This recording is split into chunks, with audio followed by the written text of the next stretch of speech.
وَقُلْ جَاءَ الْحَقُّ وَزَهَقَ الْبَاطِلُ إِنَّ الْبَاطِلَ كَانَ زَهُوقًا۔ الحمد للہ رب العالمین، الصلاۃ والسلام علی سید الانبیاء والمرسلین۔ گرامی قدر سامعین و ناظرین، گزشتہ چند دنوں سے آپ نے سوشل میڈیا کے ذریعے یہ جان لیا ہوگا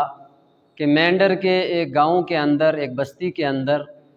بریلی مذہب سے تعلق رکھنے والے چند علماء، چند مولوی حضرات اور مسلک اہل السنت والجماعت کے ساتھ تعلق رکھنے والے ایک عام نوجوان کی گفتگو ہوئی، جس کو بعد میں مناظرے سے تعبیر کیا گیا۔ آپ اس چیز کو نوٹ کریں کہ بریلوی مذہب کے 4 سے 5 علماء مولوی حضرات موجود ہیں اور اہل السنت والجماعت کا ایک نوجوان وہاں موجود ہے۔ اب اس کی حقیقت اس مناظرے کے اندر، ان کے مناظرے کے اندر کیا ہوا ہوگا، اس سے آپ اندازہ کر لیں کہ جو بریلوی مذہب کے علماء ہیں، مولوی حضرات ہیں، وہ ابھی اس کی صفائیاں دے رہے ہیں۔ اس کا مطلب یہ ہے کہ وہ سمجھ رہے ہیں کہ اس نوجوان کے ساتھ گفت و شنید کے دوران ان کا ایک تأثر عوام پر ایسا پڑا ہے کہ جس کی بنا پر عوام سمجھ رہی ہے اور عوام کی آنکھیں کھل رہی ہیں کہ جو تکفیر، ہر ایک کو کافر کافر کافر کہنے کا جو نعرہ لگایا ہوا ہے، یہ فتویٰ کفر اگر شروع کیا جائے تو بڑی دور تک یہ فتویٰ پہنچتا ہے۔ جو اسی کی صفائی کے طور پر ایک مولوی صاحب ہیں، امتیاز احمد نامی کوئی مولوی صاحب ہیں، انہوں نے ایک ویڈیو بنائی اور اس ویڈیو کے اندر انہوں نے اس مناظرے سے متعلق اپنی صفائی دیتے ہوئے اور کچھ چیزیں انہوں نے بیان کی۔ اگر وہ وہی اپنے مناظرے کے حد تک محدود رہتے تو ہمیں اس پر کوئی اعتراض نہیں تھا، لیکن چونکہ انہوں نے اس کو بنیاد بنا کر کے اپنے مذہب کے بانی کے انہی تأثرات اور اثرات کو لیتے ہوئے انہوں نے علماء حق، علماء اہل السنت والجماعت، علماء دیوبند پر الزامات، اتہامات اور الزام تراشیاں کی، بہتان بازیاں کی اور غلط عقائد کو علماء اہل السنت والجماعت، علماء دیوبند کی جانب منسوب کیا۔ تو اس لیے ہمیں بھی واپس اب جواب دینا پڑ رہا ہے۔ اسی لیے ہم یہ کہیں گے کہ نہ تم صدمے ہمیں دیتے، نہ ہم فریاد یوں کرتے، نہ کھلتے راز سرے وسطیٰ، نہ یوں رسوائیاں ہوتی۔ چلیے اب بات کرتے ہیں اس ویڈیو کی۔ اس ویڈیو کے اندر آپ دیکھیں، سب سے پہلے آپ اس امتیاز احمد نامی جو مولوی نما شخص ہے آپ اس کی علمی حیثیت کا اندازہ اس بات سے کیجئے کہ وہ اپنے مذہب کی بنیادی کتاب کہ جس کی بنا پر وہ پوری دنیا بھر کو کافر کافر کافر کافر کے رٹ لگائے ہوئے ہیں، پوری تکفیری مہم نشروں کی ہے، اس کتاب کا نام تک پڑھنا اس کو نہیں آتا ہے۔ آپ ویڈیو سماعت فرما لیں۔ لکھی جس کا نام حسام الحرمین علی منحد الکفر والامین، کہ حرمین کی تلوار۔ آپ نے سنا کہ ویڈیو کے اندر یہ شخص کہہ رہا ہے حسام الحرمین۔ حسام لفظ نہیں ہے، حسام لفظ ہے، ہا پر پیش ہے، حسام الحرمین، اور آگے یہ پڑھتا ہے علی منحدل، منحد لفظ نہیں ہے یہ، علی اور آخر میں دال نہیں ہے، را ہے، علی منحر الکفری ہے، اس کو اس نے منحد الکفر پڑھا۔ اور آگے دیکھیے، آگے تو غضب کر لیا، والمین لفظ ہے اور اس والمین کو پڑھتا ہے والامین۔ سبحان اللہ، واجب۔ یہی علم ہے کہ جس بندے کو وہ پوری تکفیری کتاب کا نام تک نہیں پتا ہے، تو جس نے اپنی وہ کتاب نہیں پڑھی ہے، اس نے خاک علماء دیوبند کی کتابیں پڑھی ہوں گی، پھر جا کر کے وہ اعتراض کر رہا ہے۔ یہ منہ اور مسور کی دال۔ آگے چلیے، اور آپ اس کی علمی حیثیت دیکھنے چاہتے ہیں اور ایک اندر آگے کیا کہتا ہے، آپ ویڈیو سماعت کیجئے۔ المراد بہم ما یشمل انبیاء۔ اب آپ نے سنا اس ویڈیو کے اندر یہ لفظ پڑھتا ہے المراد۔ عام جو ہمارے یہاں عربی اول ابتدائی کلاس کا بچہ وہ بھی سمجھتا ہے یہ لفظ مراد ہے، یہ آد لفظ ہے، یہ مراد لفظ نہیں ہے۔ اب آپ اندازہ کیجئے علمی سطح اور علمی لیول کیا ہے۔ ایک اور آپ اسی کی علمی حالت کا جائزہ لینے کے لیے ایک اور نمونہ دیکھ لیجئے۔ اشرف علی تھانوی ہے، وہ اپنی کتاب حفظ الامان میں لکھتا ہے کہ حضور، آپ نے سنا کہ یہ مولانا اشرف علی تھانوی کی کتاب کا نام پڑھ رہا ہے حفظ الامان۔ اللہ کے بندے کو نام تک نہیں ہے پتا کہ اس کا نام حفظ الایمان ہے۔ جس بندے کو کتاب کا نام نہیں ہے پتہ، آپ خود ہی سوچ کر بتائیں کیا اس نے وہ کتاب پڑھی ہوگی؟ اس کو کیسے پتہ ہوگا اس کتاب کے اندر کیا لکھا ہے کیا نہیں لکھا ہے؟ اور چلا ہے جی الزام تراشیاں کرنے، جناب انہوں نے یہ غلط لکھا ہے یہ غلط لکھا ہے۔ بھائی آپ کو تو نام ہی پتہ نہیں ہے۔ چلیے بہرحال یہاں تک میں نے آپ کو اس کا علمی لیول دکھایا۔ اب چلیے میں آپ بتاتا ہوں یہ خیانتیں کتنی کرتا ہے۔ اس سے پہلے کہ میں آپ کو اس کی وہ خیانتیں بیان کروں اس نے اپنے بانی مذہب کے نقش قدم پر چلتے ہوئے اکابرین علماء اہل سنت علماء دیوبند پر الزامات اور خیانت تراشیاں کی ہیں، بہتان بازیاں کی ہیں، وہ بیان کرنے سے پہلے میں آپ کو ایک نمونہ دکھاتا ہوں جس سے آپ کو اندازہ ہوگا کہ یہ بندہ کتنا بڑا جھوٹ بول سکتا ہے۔ آپ ویڈیو سماعت کیجیے۔ اور تو یہ کہتا ہے کہ میرا کسی فرقے سے تعلق نہیں ہے، میرا اس ویڈیو کے اندر یہ شخص اس مناظرے کے اندر جو ان کے یہاں مناظرہ ہوا تھا، اس مناظرے کے اندر کہہ رہا ہے کہ جناب وہ نوجوان یہ کہتا ہے میرا کسی فرقے سے تعلق نہیں ہے، اور جس کا کسی فرقے سے تعلق نہ ہو وہ مسلمان ہی نہیں ہے۔ اور اگر وہ شخص جس نے وہاں مناظرہ کیا ہے اگر وہ یہ کہتا ہے کہ میرا کسی فرقے سے تعلق نہیں، تو ہم کہتے ہیں اگر تو یہ کہتا ہے تیرا کسی فرقے سے تعلق نہیں تو سب سے بڑا گمراہ ہے اور تیرا اسلام سے تعلق نہیں ہے۔ پہلے اس نوجوان کی وہ کلپ سن لیجئے جو کلپ ہم تک پہنچی ہے کہ وہ نوجوان اس دوران گفتگو اپنے کیا بریلی مذہب کے ان مولوی سے کیا کہتا ہے کہ میرا مسلک کیا ہے، میری جماعت کیا ہے۔ آپ وہ ویڈیو سن لیجئے۔ ہم اہل سنت والجماعت ہیں، ہم اللہ کے نبی جناب محمد رسول اللہ صلی اللہ علیہ وسلم کے طریقہ کو اور صحابہ کرام رضوان اللہ تعالی علیہم اجمعین کے طریقے کے اوپر چلنے کو اپنا منہج سمجھتے ہیں۔ ہمارا منہج یہی ہے، اور اسی منہج کو 4 ائمہ اربعہ نے ایکسپلین کیا ہے۔ کتنے 4 ائمہ اربعہ جو ہیں، 4 امام ہیں ہمارے، امام اعظم ابو حنیفہ، امام مالک، امام شافعی اور امام احمد بن حنبل۔ اسی منہج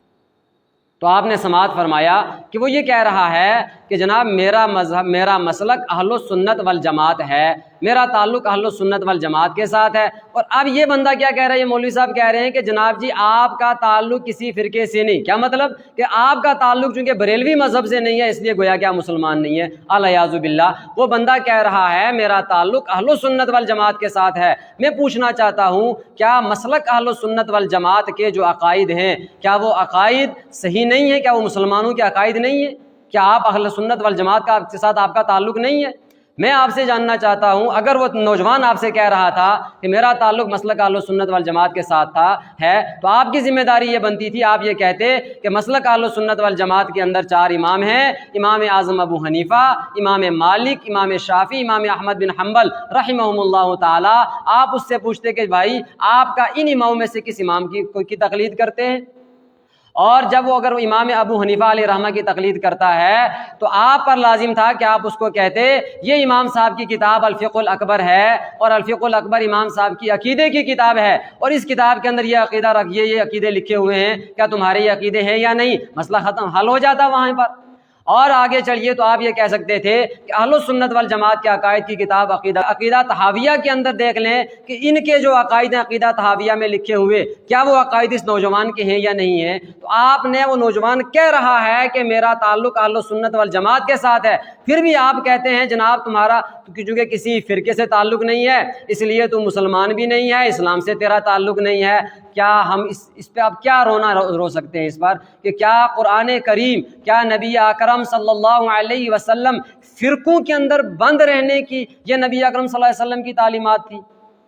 حضور اکرم صلی اللہ علیہ وسلم نے جہاں یہ بیان کیا کہ میری امت کے اندر 73 فرقے ہوں گے، وہاں ساتھ میں فرمایا تھا کہ آپ نے کس فرقے کو اختیار نہیں کرنا ہے، بلکہ فرمایا ما انا علیہ واصحابی، آپ نے اس جماعت کے ساتھ چلنا ہے جو جماعت میرے طریقے پر ہوگی، میرے صحابہ کے طریقے پر ہوگی۔ اور آپ یہ کہتے ہیں کہ جو فرقوں میں ہیں وہ تو مسلمان ہیں، کیونکہ آپ نے تو یہی کہا نا کہ جس بندے کا کسی فرقے سے تعلق نہیں ہے اس کا اسلام سے تعلق نہیں۔ اس کا مطلب آپ یہ کہنا چاہ رہے ہیں کہ جو بندہ کسی فرقے کے اندر ہے تو وہ مسلمان ہے، اور جو بندہ اہل سنت والجماعت کے ساتھ ہے الیاذ باللہ مسلمان نہیں ہے۔ تف ہے ایسی عقل پر، ایسی سوچ پر۔ اب آگے چلیے، آپ نے الزامات کی حد کر دی اور آپ نے علماء اہل سنت، علماء دیوبند کی جانب جو غلط عقائد منسوب کیے ہیں اور گاہے بگاہے اس قسم کی چیزیں آتی رہتی ہیں آپ منسوب کرتے ہیں، تو ویڈیو سماعت فرما لیجئے کہ اس میں وہ کیا کہتے ہیں۔ ایک مولوی پیدا ہوتا ہے جس کا نام رشید احمد گنگوئی ہے، وہ اپنے فتاوی رشیدیہ میں اللہ تعالیٰ کی طرف جھوٹ کی نسبت کرتا ہے۔ آپ نے سنا وہ شخص یہ کہتا ہے کہ ان کا ایک مولوی پیدا ہوتا ہے رشید احمد گنگوہی، جو اپنی کتاب فتاوی رشیدیہ میں اللہ کی جانب، اللہ تعالیٰ کی جانب جھوٹ کی نسبت کرتا ہے، الیاذ باللہ۔ میں بڑی تحدی کے ساتھ اور چیلنج کے ساتھ یہ آپ کو بات کہتا ہوں کہ آپ فتاوی رشیدیہ کے اندر یہ عبارت ثابت کر کے دیجیے۔ اگر آپ نے فتاوی رشیدیہ کے اندر یہ عبارت آپ ثابت نہیں کر سکتے ہیں، فَإِن لَّمْ تَفْعَلُوا وَلَن تَفْعَلُوا فَاتَّقُوا النَّارَ الَّتِي وَقُودُهَا النَّاسُ وَالْحِجَارَةُ، اور تا قیامت کی صبح تک آپ ثابت نہیں کر سکتے۔ آپ نے اپنے الفاظ پہ غور کیجئے اور یہ ثابت کیجئے کہ فتاوی رشیدیہ کے اندر مولانا رشید احمد گنگوہی علیہ الرحمہ نے اللہ تبارک و تعالیٰ کی جانب جھوٹ کی نسبت کہاں کی ہے؟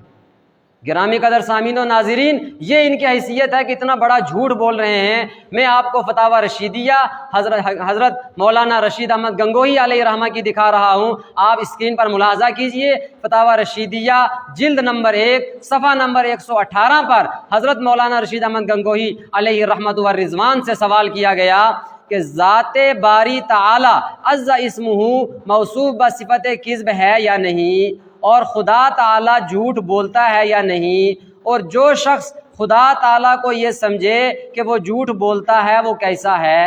سوال آپ نے سمجھ لیا۔ اب جواب دیکھیے مولانا رشید احمد گنگوہی علیہ الرحمہ کا۔ وہ فرماتے ہیں ذات پاک حق تعالیٰ جل جلالہ کی پاک و منزہ ہے اس سے کہ متصف بصفت کذب کیا جاوے، معاذ اللہ تعالی، کہ اللہ تبارک و تعالی کی ذات اس بات سے بالکل بری اور پاک ہے کہ اللہ کی جانب جھوٹ کی نسبت کی جائے۔ آپ دیکھیں، پھر سے سنیں ایک مرتبہ عبارت کو، ذات پاک حق تعالی جل جلالہ کی پاک و منزہ ہے اس سے کہ متصف بصفت کذب کیا جاوے، معاذ اللہ تعالی، اس کے کلام میں ہرگز شائبہ کذب کا نہیں، کہ اللہ تبارک و تعالیٰ کے کلام میں جھوٹ ہونے کا شائبہ نہیں۔ کون لکھ رہے ہیں؟ مولانا رشید احمد گنگوہی۔ آگے سنیے، کہتے ہیں قال اللہ تعالی ومن اصدق من اللہ قیلا، جو شخص حق تعالیٰ کی نسبت یہ عقیدہ رکھے یا زبان سے کہے، یہ الفاظ غور سے سنیں گرامی قدر سامعین و ناظرین،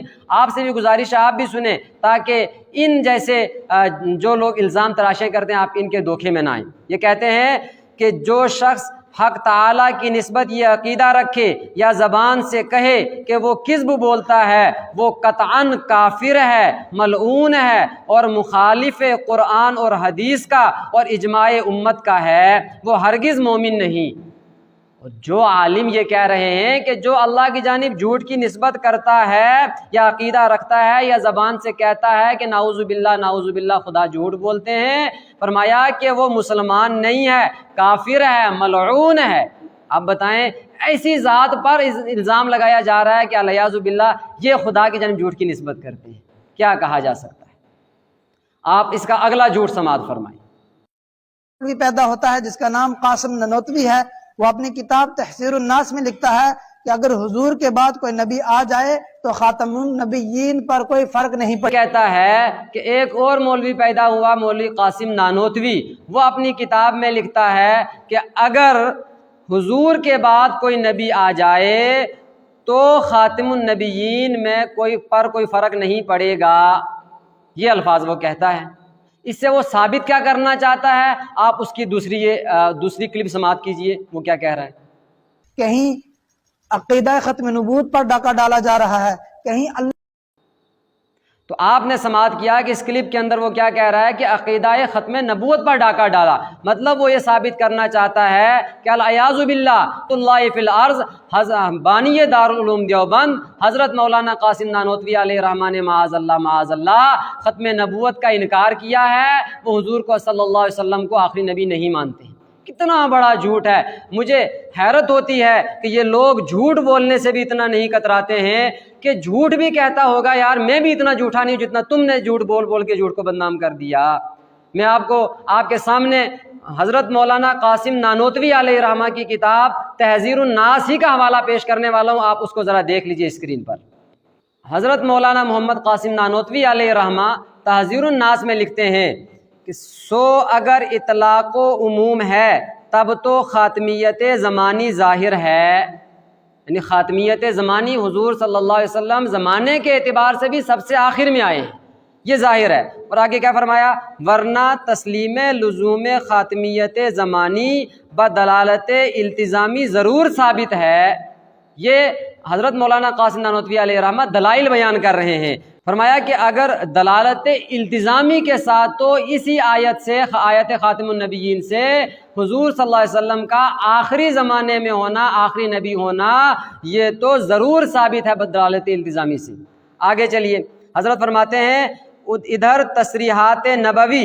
مثل انت منی بمنزلتی ہارون من موسیٰ الا انہ لا نبی بعدی او کما قال، جو بظاہر بطرز مذکور اسی لفظ خاتم النبیین سے ماخوذ ہے، اس باب میں کافی ہے کیونکہ یہ مضمون درجہ تواتر کو پہنچ گیا ہے۔ حضرت کیا فرما رہے ہیں کہ یہ مضمون یعنی آپ صلی اللہ علیہ وسلم کا سب سے آخری نبی ہونا، یہ درجہ تواتر کو پہنچ چکا ہے، متواتر درجے تک پہنچ چکا ہے۔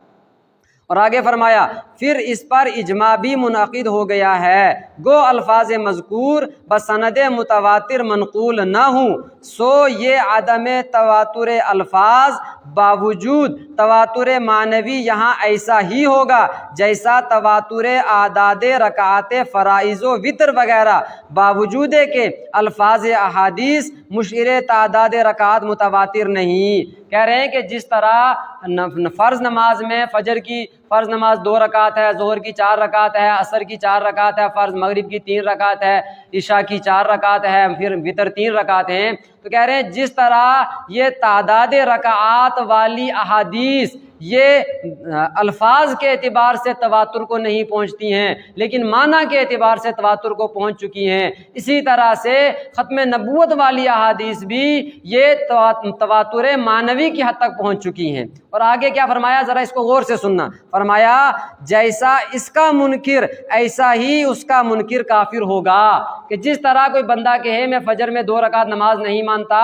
تو وہ کافر ہو جائے گا، اسی طرح جو حضور صلی اللہ علیہ وسلم کو آخری نبی نہیں مانتا وہ بھی کافر ہوگا۔ یہ وہی تحذیر الناس ہے، مولانا قاسم نانوتوی لکھتے ہیں۔ اور آگے چلیے، جب مولانا قاسم نانوتوی پر الزام لگا تو حضرت نے باضابطہ خود ایک کتاب ہے مناظرہ عجیبہ، اس میں حضرت نے لکھا کہ حضرت نبی صلی اللہ علیہ وسلم کی خاتمیت زمانی تو سب کے نزدیک مسلم ہے، اور یہ بات بھی سب کے نزدیک مسلم ہے کہ آپ افضل المخلوقات ہیں۔ یہ خاتمیت زمانی سب کے نزدیک مسلم ہے۔ آگے چلیے، اسی کتاب میں آگے لکھتے ہیں کہ خاتمیت زمانی اپنا دین و ایمان ہے، نا حق کی تہمت کا البتہ کچھ علاج نہیں۔ وہ کہہ رہے ہیں کہ میرا ایمان یہی ہے کہ حضور صلی اللہ علیہ وسلم زمانے کے اعتبار سے بھی سب سے آخر میں آئے ہیں، البتہ کوئی ناحق تہمت لگا رہا ہے، اس کا کیا علاج کر سکتے ہیں سوائے افسوس کہ کیا ہو سکتا ہے۔ اور اسی کتاب میں آگے کیا لکھا آپ اندازہ کیجئے، فرمایا خاتمیت زمانی سے مجھے انکار نہیں، بلکہ یوں کہیے کہ منکروں کے لیے گنجائش انکار نہ چھوڑی، افضلیت کا اقرار ہے، بلکہ اقرار کرنے والوں کے پاؤں جما دیے، اور نبیوں کی نبوت پر ایمان ہے، پر رسول پاک صلی اللہ علیہ وسلم کے برابر کسی کو نہیں سمجھتا۔ اور آگے چلیے، اب کتنے واضح واضح الفاظ ہیں حضرت کے، آگے چلیے، کہا ہاں یہ مسلم ہے کہ خاتمیت زمانی ایک اجماعی عقیدہ ہے۔ اور آگے چلیے، چونکہ الزامات آپ لگا رہے ہیں تو اس لیے میں چاہ رہا ہوں بات کھل کر واضح ہو اور ساری پبلک جانے کہ کتنا بڑا جھوٹ بولتے ہیں، کتنا بڑا الزام لگاتے ہیں علماء اہل سنت علماء دیوبند پر۔ آگے دیکھیے حضرت کیا فرماتے ہیں اسی کتاب مناظرہ عجیبہ میں، فرمایا کہ بعد نبی صلی اللہ علیہ وسلم کے کسی اور نبی کے ہونے کا احتمال نہیں، کہ حضور صلی اللہ علیہ وسلم کے بعد اب کسی دوسرے نبی کے پیدا ہونے کا کوئی احتمال نہیں ہے۔ اب آپ یہ بتائیں، جو شخص اتنے واضح الفاظ میں کہہ رہا ہے کہ حضور صلی اللہ علیہ وسلم کے بعد کسی کے پیدا ہونے کا احتمال نہیں ہے کسی نبی کا، آپ اندازہ کریں اسی پر ختم نبوت کے انکار کا الزام لگایا جاتا ہے، سوائے افسوس پہ کیا کہا جا سکتا ہے۔ اور آگے کیا فرمایا، جو اس میں تأمل کرے وہ کافر ہے، جو ذرا برابر تأمل کرے وہ کافر ہے۔ تو اتنے واضح الفاظ ہیں، تو اس لیے گرامی قدر سامعین و ناظرین، میں آپ کے سامنے یہ رکھنا چاہتا تھا کہ جو اس نے الزام لگایا ہے، تو یاد رکھیں یہ کئی جگہوں میں بریلوی مذہب کے سے تعلق رکھنے والے مولوی حضرات اس قسم کے الزامات لگاتے ہیں، تو آپ بڑی کشادہ دلی کے ساتھ ان کو قبول کیجئے کہ اکابرین علماء اہل السنت علماء دیوبند کے ہرگز یہ عقائد نہیں ہے، ان کی جانب یہ الزام اور تہمت ہے۔ اب یہ شخص اپنی ویڈیو میں اور کیا کہتا ہے، آپ ذرا اس کو بھی سماعت کر لیجئے۔ اور مولوی پیدا ہوتا ہے جس کا نام خلیل احمد امبیٹوی ہے، وہ اپنی کتاب براہین قاطعہ میں لکھتا ہے شیطان کا علم حضور سے زیادہ ہے معاذ اللہ رب العالمین۔ پھر ہے کہ ایک اور مولوی پیدا ہوا، مولوی خلیل احمد امبیٹوی سہارنپوری رحمۃ اللہ علیہ، کہ مولوی خلیل احمد امبیٹوی یہ اپنی کتاب براہین قاطعہ میں لکھتا ہے کہ نعوذ باللہ نعوذ باللہ نعوذ باللہ، کیا کہتا ہے کہ یہ کہتا ہے حضرت مولانا خلیل احمد سہارنپوری کے حوالے سے کہ حضرت نے براہین قاطعہ میں لکھا ہے شیطان کا علم حضور اکرم صلی اللہ علیہ وسلم سے زیادہ ہے۔ میں بڑی تحدی اور چیلنج کے ساتھ یہ بات تمہیں کہتا ہوں کہ تم بلکہ اپنے پورے بریلوی مذہب کے مولویوں کو جمع کر کے یہ بات کہیں ثابت کر کے دو کہ براہین قاطعہ کے اندر مولانا خلیل احمد سہارنپوری علیہ الرحمہ نے اگر کسی جگہ یہ لکھا ہو، کسی جگہ یہ لکھا ہو، ایک جگہ نہیں کہہ رہا ہوں براہین قاطعہ، بلکہ اس کو بھی چھوڑیے، بلکہ مولانا خلیل احمد سہارنپوری نے اپنی تمام کتابوں میں سے کسی ایک کتاب میں بھی اگر یہ لکھا ہو کہ نعوذ باللہ شیطان کا علم حضور سے زیادہ ہے، تو آپ ثابت کر کے دیجئے۔ بلا وجہ کے الزامات تہمتیں لگاتے ہیں۔ آپ کتاب دکھائیے، جیسے میں کتابیں اسکرین پر دکھا رہا ہوں، آپ کتاب دکھائیے، پبلک کو بتائیے کہ یہ لفظ کہاں لکھے ہوئے ہیں، اپنے الفاظ کو یاد رکھنا کہ ایسا نہ ہو بھول جاؤ، دوبارہ میں آپ کو وہ الفاظ سنا دیتا ہوں۔ اور مولوی پیدا ہوتا ہے جس کا نام خلیل احمد امبیٹوی ہے، وہ اپنی کتاب براہین قاطعہ میں لکھتا ہے شیطان کا علم حضور سے زیادہ ہے معاذ اللہ رب العالمین۔ پھر گرامی قدر سامعین، آپ اندازہ کریں کتنا جھوٹ پر جھوٹ یہ حضرات بولتے ہیں۔ ابھی مولانا خلیل احمد سہارنپوری علیہ رحمہ پر جب یہ الزام لگا تو حضرت نے کیا لکھا ہے، آپ ذرا اس کو سماعت کیجئے۔ حضرت مولانا خلیل احمد سہارنپوری خود کیا لکھتے ہیں، وہ کہتے ہیں کہ مولوی احمد رضا خان صاحب بریلوی نے جو بندے پر الزام لگایا ہے بالکل بے اصل اور لغو ہے۔ میں اور میرے اساتذہ ایسے شخص کو کافر و مرتد ملعون مانتے ہیں جو شیطان علیہ اللعن تو کیا کسی مخلوق کو بھی جناب سرور عالم صلی اللہ علیہ وسلم سے علم میں زیادہ کہے۔ یہ کفر، یہ مضمون کہ شیطان علیہ لعنہ کا علم نبی صلی اللہ علیہ وسلم کے علم سے زیادہ ہے، براہین کی کسی عبارت میں نہ صراحتاً نہ کنایتاً لکھا۔ مجھ کو تو مدت العمر کبھی اس کا وسوسہ بھی نہیں ہوا کہ شیطان کیا کوئی نبی یا فرشتہ بھی آپ کے علم کی برابری کر سکے، چاہے جائے کہ علم میں زائد ہو۔ اب آپ اندازہ کیجئے حضرت کیا کہہ رہے ہیں کہ میرا یہ عقیدہ ہے شیطان بدبخت تو دور کی بات ہے، اس کو شیطان ملعون کی دور کی بات ہے، شیطان کے ساتھ کیا تقابل کرنا، شیطان کے ساتھ کیا تقابل کرنا، شیطان بدبخت تو دور کی بات ہے، مخلوق کے اندر کوئی نبی، کوئی فرشتہ، مخلوق کے اندر کوئی مخلوق حضور اکرم صلی اللہ علیہ وسلم کے علم کے برابر نہیں ہے، زیادہ تو دور کی بات ہے علم کے برابر بھی نہیں ہے۔ اب ایسی شخصیت پر الزام لگانا، آپ ہی گرامی قدر سامعین آپ ہی اس کا اندازہ کیجئے یہ کہاں کا انصاف ہے۔ اس قسم کے الزامات اور بہتان تراشیاں یہ حضرات کرتے رہتے ہیں۔ آپ اس مولوی کی اگلی کلپ بھی آپ سماعت کیجئے، یہ اگلی کلپ میں کیا کہتا ہے۔ اور مولوی پیدا ہوتا ہے جس کا نام اشرف علی تانوی ہے، وہ اپنی کتاب حفظ الامان میں لکھتا ہے کہ حضور کا علم زید، بکر، عمر اور مجنون کے علم سے بھی کم ہے، یعنی جس طریقے سے ان کے گرامی قدر سامعین و ناظرین آپ نے سماعت فرمایا، یہ کہہ رہا ہے کہ الیاذ باللہ مولوی اشرف علی تھانوی نے اپنی کتاب، جس کو اس نے اپنی جہالت کی بنا پر حفظ الامان کہا، وہ کتاب کا نام حفظ الایمان ہے، تو اپنی کتاب حفظ الایمان کے اندر یہ لکھا ہے باللہ حضرت مولانا اشرف علی تھانوی علیہ الرحمہ نے اپنی کتاب حفظ الایمان کے اندر لکھا ہے کہ حضور کا علم زید، عمر، بکر بلکہ مجنون سے بھی کم ہے۔ میں پھر بڑی تحدی اور چیلنج کے ساتھ یہ بات کہتا ہوں کہ آپ حفظ الایمان کی کتاب آپ پبلک کو اسکرین پر دکھائیں۔ پبلک کو دکھاتے کیوں نہیں آپ کتاب دکھائیں۔ اور یہ جو آپ نے عبارت پڑھی ہے کہ حضور کا علم زید، عمر، بکر بلکہ مجنون کے علم سے کم ہے، یہ آپ ثابت کر کے دیں کہ حضرت نے اپنی پوری کتاب کے اندر کہاں یہ اتنا بڑا الزام، اتنا بڑا جھوٹ، اتنا بڑا بہتان۔ مجھے حیرت ہے کہ آپ حضرات کس طرح، آپ کو کیسے ہمت ہوتی ہے، جرت ہوتی ہے اتنا بڑے بڑے جھوٹ بولنے کی۔ اللہ آپ کو ہدایت عطا فرمائے۔ سامعین و ناظرین، میں آپ حضرات کے لیے، تاکہ آپ حضرات کے علم میں اضافہ ہو اور آپ حضرات جان سکیں کہ حکیم الامت مجدد الملت الشاہ حضرت مولانا محمد اشرف علی تھانوی علیہ رحمہ کا کیا عقیدہ ہے، ان کا کیا نظریہ ہے، اس بابت آپ جانیں کہ جب ان پر یہ الزام لگتا ہے تو حضرت علیہ رحمہ ایک کتاب بسط البنان، حضرت نے خود ایک کتاب لکھی بسط البنان، اس کے اندر حضرت کیا فرماتے ہیں آپ ذرا وہ سماعت کیجیے۔ حضرت لکھتے ہیں کہ میں نے یہ خبیث مضمون کسی کتاب میں نہیں لکھا، اور لکھنا تو درکنار میرے قلب میں کبھی اس مضمون کا خطرہ بھی نہیں گزرا۔ جو شخص ایسا اعتقاد رکھے یا بلا اعتقاد صراحتاً یا اشارتاً یہ بات کہے، میں اس شخص کو خارج از اسلام سمجھتا ہوں کہ وہ تکذیب کرتا ہے نصوص قطعیہ کی اور تنقیص کرتا ہے حضور سرور عالم فخر بنی آدم صلی اللہ علیہ وسلم کی۔ اب حضرت تو یہ کہہ رہے ہیں، اس مضمون کو خبیث کہہ رہے ہیں کہ اس قسم کا خبیث مضمون میں سوچ بھی نہیں سکتا ہوں، بلکہ فرمایا کہ جو اس قسم کا خبیث مضمون کہے گا کہ نعوذ باللہ حضور کا علم زید، عمر، بکر وغیرہ سے کم ہے، جو اس قسم کا کہے گا، میں یہ کہتا ہوں کہ ایسا شخص خارج از اسلام ہے، اس کا اسلام سے تعلق نہیں، مسلمان ہی نہیں۔ حکیم الامت تو یہ کہہ رہے ہیں کہ جو اس خبیث مضمون کے وہ مسلمان ہی نہیں ہے، اور آپ یہی الزام حکیم الامت پر لگا رہے ہیں۔ بڑے افسوس کی بات ہے، کچھ حیا کیجئے، کچھ شرم کیجئے۔ اور آگے اسی کتاب بسط البنان کے اندر حضرت فرماتے ہیں